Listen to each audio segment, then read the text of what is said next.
और हम ही ने जमीन में तुम्हारा ठिकाना बनाया और इसमें तुम्हारे लिए असबाब मईशत पैदा किए, मगर तुम कम ही शुक्र करते हो।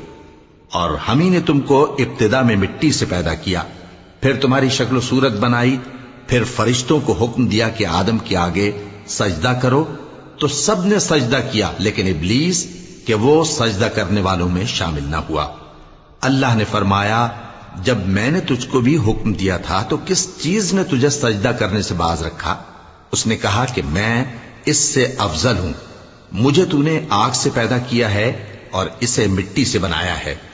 फरमाया, तू बहिश्त से उतर जा, तुझे शाया नहीं कि यहां तकब्बुर करे, बस निकल जा कि तू जलील लोगों में से है। उसने कहा कि मुझे उस दिन तक मोहलत अता फरमा जिस दिन लोग कब्रों से उठाए जाएंगे।